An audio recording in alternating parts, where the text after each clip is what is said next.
beautiful spring day. I wonder what you would have been doing to celebrate Easter this year. I know we had a holiday planned, and I'm sure you had all sorts of exciting things to do. Family to visit, friends to see, Easter egg hunts to go on. Maybe you had a holiday too. You wanted to go running and cycling and swimming. You wanted to engage in your hobbies, sort out the garden. All sorts of things, weddings, baptisms, have all been cancelled. How are you going to celebrate Easter this year? There are so many expectations too, not just for this holiday, but for the following term, the final term. People want to show their teachers and families how bright they are, how hard they'd worked.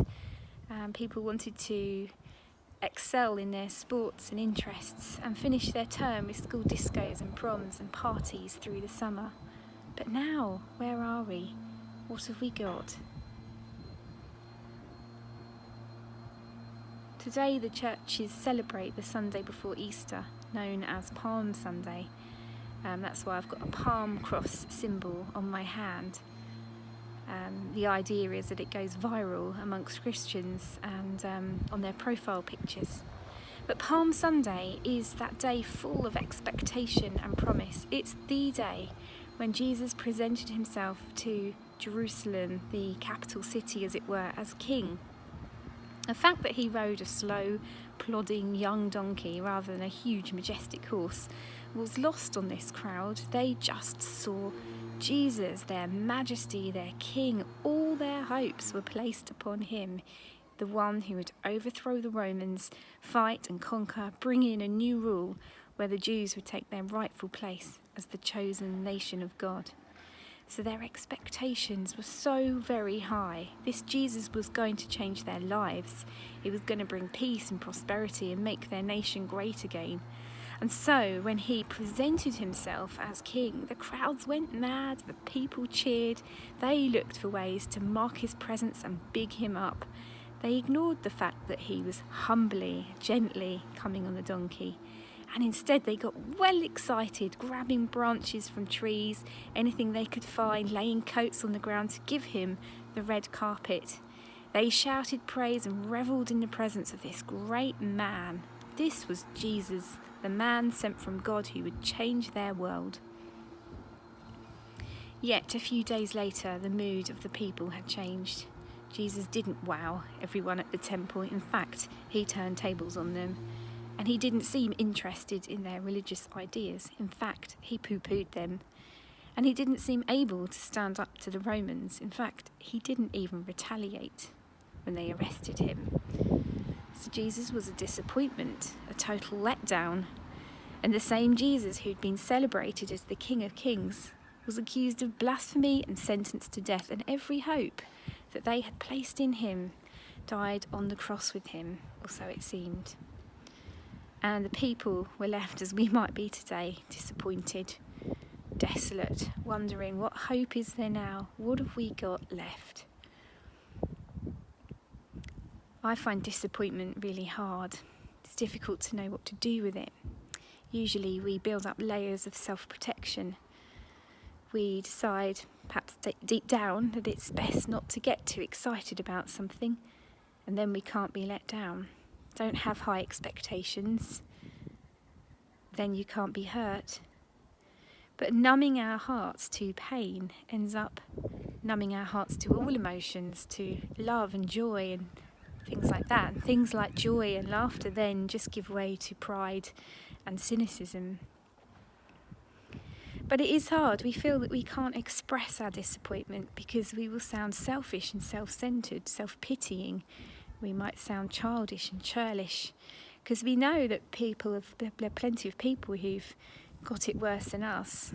We know that we mustn't grumble and we must count our blessings. And yet the pain, the disappointment is still there. It's just unacknowledged. What happens if we acknowledge our pain?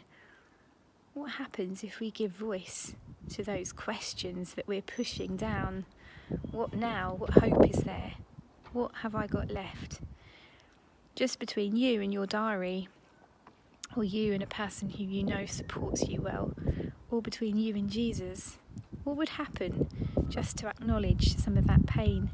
Is it possible to let it go and then rediscover joy and hope and expectation again? I think we've seen that it's already possible. We've seen that we've been able to discover the deeper, richer things of life. We've already seen it a little because the coronavirus has stirred us up. It's given us a deeper love for our world.